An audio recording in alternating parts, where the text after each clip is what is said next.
नमस्कार, आप देख रहे हैं हमारा खास show cricket predictor sponsored by 1xBet। मैं हूं आपके साथ सुजाता। इस शो में हम आपको क्रिकेट की दुनिया की सबसे ताज़ा खबरों से अपडेट करेंगे और आज के एपिसोड में हम बात करेंगे भारत और इंग्लैंड के बीच 6 फरवरी से होने वाले वनडे सीरीज की, जहां सभी बड़े खिलाड़ी खेलते हुए नजर आएंगे। इसके बाद हम बात करेंगे ऐसे20 लीग की, जहां आज इस सीजन का पहला क्वालिफायर MI केप टाउन और पाल रॉयल्स के बीच खेला जाएगा। लेकिन सबसे पहले नजर डालते हैं क्रिकेट की दुनिया से जुड़ी 10 बड़ी खबरों पर।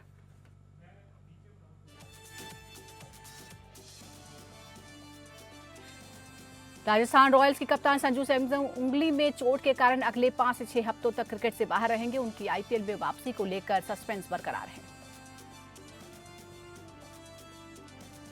आंद्रे रसेल, जेसन होल्डर और दासुन शनाका ने 24 घंटे के भीतर 2 अलग अलग देशों में 2 टीमों के लिए मैच खेले। इन खिलाड़ियों का समर्पण और जोश क्रिकेट जगत में चर्चा का विषय बना हुआ है। ऑस्ट्रेलिया के महान बल्लेबाज माइकल बेवन को क्रिकेट ऑस्ट्रेलिया के हॉल ऑफ फेम में शामिल किया गया है। बेवन अपनी फिनिशिंग क्षमता के लिए द फिनिशर के नाम से मशहूर रहे हैं। वेस्टइंडीज के धाकड़ बल्लेबाज क्रिस गेल ने क्रिकेट के मैदान पर वापसी की घोषणा कर दी है। उन्होंने आगामी T20 लीग में खेलने का निर्णय लिया है। हेनरिक क्लासेन ने जोबर्ग सुपर किंग्स के खिलाफ 76 रन बनाकर ऐसे20 में 1000 रन पूरे करने वाले वो पहले बल्लेबाज बन गए हैं और ऐसा रिकॉर्ड उन्होंने कायम कर लिया। उन्होंने 33 मैचों में 42 के औसत से 172.9 के स्ट्राइक रेट से रन बनाए। बांग्लादेश प्रीमियर लीग 2025 में फिक्सिंग के आरोप में 10 खिलाड़ी संदिग्ध पाए गए हैं, जिनमें 6 राष्ट्रीय खिलाड़ी भी शामिल हैं। मामले की जांच जारी। यूपी वॉरियर्स ने 14 फरवरी से वडोदरा में शुरू होने वाले महिला प्रीमियर लीग क्रिकेट टूर्नामेंट के लिए चोटिल एलिसा हिली के स्थान पर वेस्टइंडीज की चिनेले हेनरी को टीम में शामिल किया है। ऑस्ट्रेलिया की कप्तान हिली पैर की चोट के कारण टूर्नामेंट में हिस्सा नहीं ले पाएंगी। डेविड मिलर ने ऐसे20 2025 में चोटिल होने के बाद अपनी फिटनेस पर बड़ा अपडेट दिया। उन्होंने कहा है कि अब वो पूरी तरह से फिट हैं और चैंपियंस ट्रॉफी 2025 से पहले फिट होकर खेल में वापसी करने के तैयार हैं। जसप्रीत बुमराह, जो हाल ही में चोट से जूझ रहे हैं, रविवार को बेंगलुरु पहुंचे। उन्हें भारतीय क्रिकेट बोर्ड की मेडिकल टीम द्वारा स्कैन किया जाएगा। बुमराह का नाम 19 फरवरी से शुरू हो रही चैंपियंस ट्रॉफी के लिए भारतीय टीम में है, लेकिन उनका खेलना उनकी फिटनेस पर निर्भर करेगा।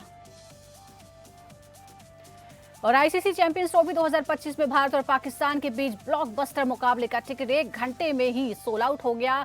दोनों टीमों के बीच ये मुकाबला 23 फरवरी को दुबई के इंटरनेशनल क्रिकेट स्टेडियम में खेला जाएगा। मैच की सबसे महंगी टिकट 5000 दिरहम की थी।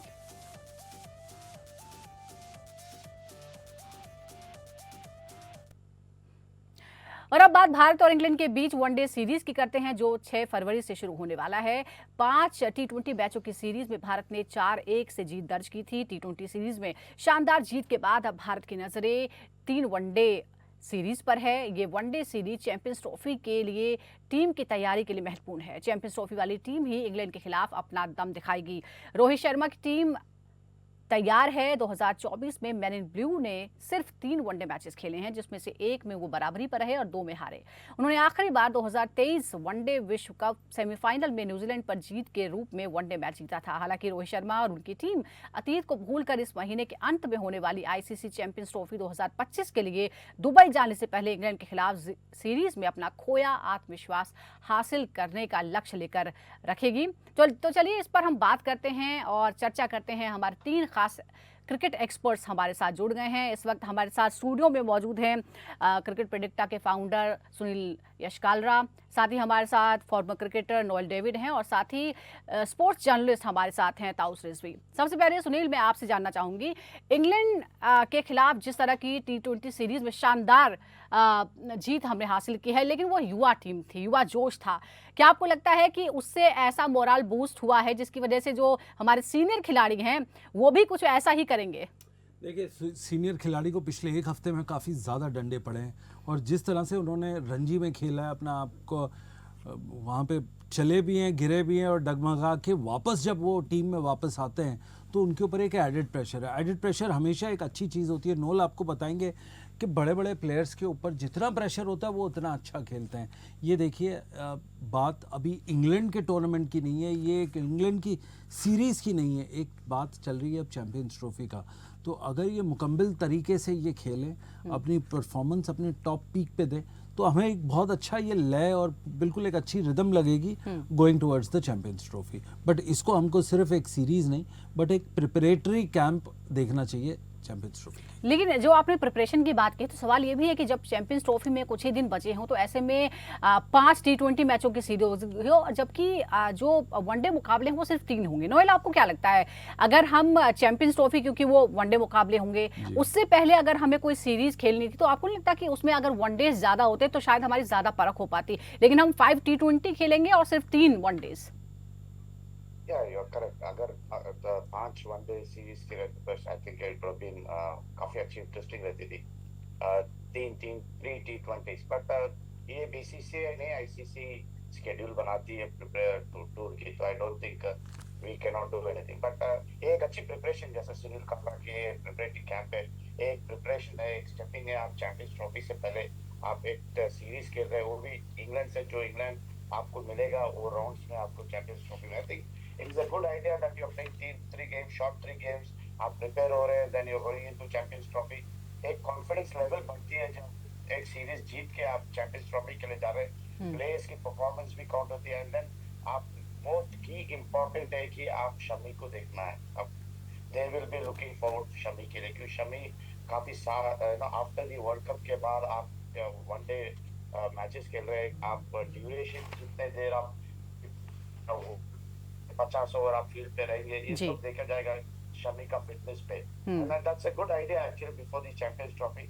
शुभम गिल का फॉर्म देखे जाएगा, तो आई थिंक कुलदीप यादव जो इस सीरीज में नहीं थे ऑस्ट्रेलिया में, आई थिंक उनकी कमबैक एक it's a good thing. So everyone will be counted ये सीरीज में, they will be selectors keenly watch करेंगे इनको बिफोर द चैंपियंस ट्रॉफी।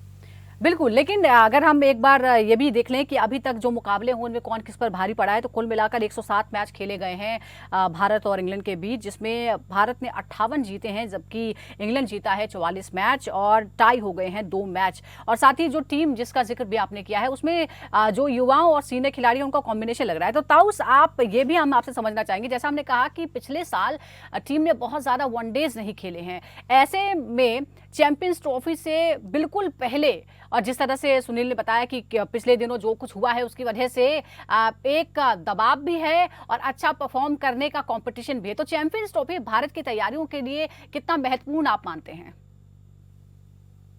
नहीं, एब्सोल्युटली प्रिपरेशंस तैयारी के लिए तो बहुत महत्वपूर्ण है। और champions trophy, I mean looking at the current situation, माहौल जिस तरह का रहा है, जिस तरह से रणजी ट्रॉफी के परफॉर्मेंस के बाद से आए और ऑस्ट्रेलिया की सीरीज और न्यूजीलैंड, इसके पहले जो हम ओडीआई सीरीज खेले थे वो श्रीलंका के सामने जो हार गए थे, तो काफी काफी आपको देखने मिलेगा कि यार शोल्डर्स डाउन रहेंगे, और खास करके रीसेंट परफॉर्मेंसेस के two big guns out there, उनके ऊपर ज्यादा जिम्मेदारी रहेगी, उनके ऊपर ज्यादा प्रेशर रहेगा। उसके अलावा आप देखेंगे अब ज्यादा इसलिए प्रेशर रहेगा क्योंकि आपके यंगस्टर्स T20 क्रिकेट में परफॉर्म किए, और आप बात कर रहे थे कि T20 क्रिकेट ज्यादा है और ओडीआई कम है, वही अब ये जमाना T20 का, और ऐसा ऑफ प्ले की कुछ नई बात नहीं, ऑफ प्ले चला गया है और आगे भी बढ़ता जाएगा, और मुझे लगता है ओडीआई और कम होते जाएंगे। तो you might also see this could be the last champions trophy और T20 की चैंपियंस ट्रॉफी आ जाएगी। तो ओवरऑल अगर एक एस्पेक्ट देखेंगे तो भाई यंगस्टर ने आपको इम्प्रेस किया है, जिस तरह से लगातार T20 में डोमिनेट करते चले आए हैं बायलैटरल सीरीज में। यहाँ पर ओडीआई में प्रेशर रहेगा टीम पर, but again when you don't have Bumrah, that is an added pressure. एक और एडेड प्रेशर रहेगा कि भाई बुमराह की मेंटल एस्पेक्ट में यार वो है कि नहीं, अभी भी कुछ कंफर्मेशन नहीं आ रहा है, तीसरी वनडे का स्क्वाड भी नहीं निकाला, रुके हुए यार जसप्रीत बुमराह कमबैक कर सकते हैं शायद या नहीं भी कर सकते, इसमें बहुत सारे डाइसी मोमेंट्स है। फिर चैंपियंस ट्रॉफी में एक अलग माहौल, अलग पिचेस, अलग कंडीशन रहेंगे, तो यहाँ पर आपको पिच भी दुबई जैसी लगती है। बिल्कुल, और ताउस आपने क्योंकि खुद अलग एनवायरनमेंट, अलग माहौल और पिचेस की बात की है, तो सुनील आपको बहुत ज़्यादा अनुभव है जो अगर हम इंटरनेशनल पिचेस की बात करें दुबई के खास तौर पर, तो आपको क्या लगता है ये जो चैंपियंस ट्रॉफी है क्या कहीं से भी भारत के लिए वो मददगार साबित हो सकती है, क्योंकि कुछ टीमों के लिए तो वो होम ग्राउंड जैसा ही है? जी बिल्कुल, हिंदुस्तान ने इसमें काफ़ी मैचेस खेले, बट मैं एक ताउस की इंपॉर्टेंट बात पे अंडरलाइन करना चाहता हूं कि ये हो सकता है आखिरी 50 ओवर का चैंपियंस ट्रॉफी मैच हो। ऐसा ताउस क्यों कहते हैं? क्योंकि आज से 2-3 साल पहले Ravi Shastri was very clear कि सिर्फ यही या तो 50 ओवर सर्वाइव करेगा या T20 करेगा। T20 बहुत जल्दी से और तेज़ी से ग्रो कर रहा है, इंडिया ही में नहीं बल्कि ऑल एसोसिएट नेशंस के पास। तो रह गए 50 ओवर। अब 50 ओवर वही बंदा खेलता है जिसके अंदर दमखम हो, पूरी स्टैमिना हो, स्पिरिट हो और पूरा माइंडसेट हो उस गेम का। तो अल्टीमेटली अगर आप देखना चाहें तो ये चैंपियंस ट्रॉफी का 50 ओवर का, अब रही बात आपके सवाल की, ये उसी से जुड़ा हुआ है कि 50 ओवर दुबई में, मतलब 100 ओवर पर मैच दुबई में खेलना, वो पिच थोड़ी सी लो और स्लो हो जाती है। हमने पिछली बार वर्ल्ड कप भी देखा है, एशिया कप भी देखा है, विमेंस का वर्ल्ड कप देखा है उस पर, कि जिस तरह से बॉल लो स्कोरिंग रही है उसमें बड़ा ट्रबल होता है, स्पेशली अगर नोएल इसका टेक्निकल जवाब देंगे कि आपको गेंद के पीछे रुक के खेलना पड़ता है। और इंडियंस और जो जिस तरह से हम खेल रहे हैं वो बल्ला घुमाते हैं, उनका स्विंग रहता है जैसे गोल्फ की स्विंग होती है, उसके अंदर लो और स्लो जब रहेगा तब थोड़ा सा तकलीफ होती है। तो मेरे ख्याल से पिच के ऊपर पूरा दारोमदार है। बिल्कुल। और सुनील, जैसा कि आपने T20 के विस्तार की, उसके एक्सपेंड होने की बात की, तो हमारा अगला सेगमेंट उसी से जुड़ा हुआ है। बात अब करते हैं ऐसे 20 लीग की, जहां आज इस सीजन का पहला क्वालिफायर MI केप टाउन और पाल रॉयल के बीच Saint George Park stadium Gqeberha में खेला जाएगा। ये मुकाबला भारतीय समय अनुसार रात 9 बजे शुरू होगा। इस मैदान पर T20 नेशनल में पहली इनिंग का औसत स्कोर 134 रहा है। ऐसे 20 के मौजूदा सीजन में यहां रन डिफेंड करने वाली टीमों ने खूब दम दिखाया है। यहां सीजन में अब तक 5 मैच खेले गए हैं, जिनमें से 4 रन डिफेंड करने वाली टीमों ने ही जीते हैं। आपको यह भी बता दें कि पिछला मुकाबला सनराइजर्स ईस्टर्न केप और पाल रॉयल्स के बीच खेला गया था, जहां ईस्टर्न केप ने 48 रनों से जीत हासिल की थी। इस मैच में कुल 248 रन बने थे और 18 विकेट गिरे थे। तो ये डिटेल है। लेकिन सुनील, ऐसे 20 के फाइनल में कौन सी टीम जगह बना पाएगी, क्योंकि MI केप टाउन और पाल रॉयल्स आपस में भिड़े भी हैं और कुल 6 मुकाबले खेले हैं। MI 4 मैच जीती है, जबकि पाल रॉयल्स जो है वो 2 मुकाबले जीत पाई। आपको लगता है कि आज कुछ अलग भी कर सकते हैं? देखिए, पाल रॉयल्स बहुत ही खतरनाक टीम है। वो अपने होम ग्राउंड पे भी अच्छा खेलती है, बट अपने होम ग्राउंड से ज़्यादा वो बाहर वाली पिचेस पे खेलती हैं। ये वही होम ग्राउंड है इनका जो केप टाउन से 45 मिनट की ड्राइव है।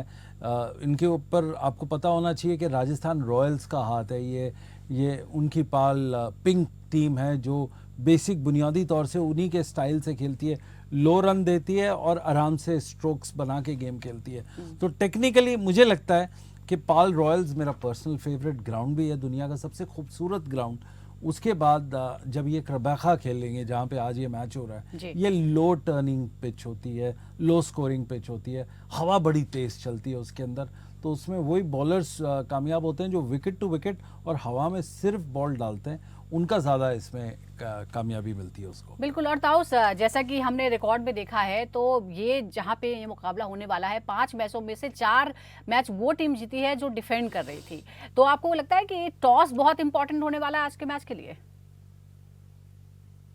एब्सोल्युटली, टॉस तो क्रूशियल हर मैच में होता है। एक मैच तो नहीं या आज का मैच तो नहीं, हर मैच में होता है, क्योंकि इस पे आप डिसाइड करते हैं कि भाई पिच कंडीशंस और ओवरऑल एटमॉस्फेयर देखकर डिसाइड होता है कि आप पहले बल्लेबाजी करें या गेंदबाजी। बट इंटरेस्टिंगली लास्ट के Mumbai, mind you not Mumbai Indians but MI के मैचेस बहुत सुपर रहे हैं। लास्ट कंसिस्टेंटली 4 मैच लगातार जीते आए हैं। बट मैं सुनील भाई को कहना चाहूंगा, सुनील भाई थोड़ा डिसअपॉइंटिंग रहेगा, लास्ट के 2 मैच जीतते आए हैं पाल रॉयल्स। तो शायद आपकी जो फेवरेट टीम है शायद आज फेवरेट नहीं जाए, क्योंकि जो मोमेंटम MI ने पाया है वो जबरदस्त पाया है। तो फेवरेट्स मेरे लिए तो इस वक्त पार ये है MI, but let's see what happens today.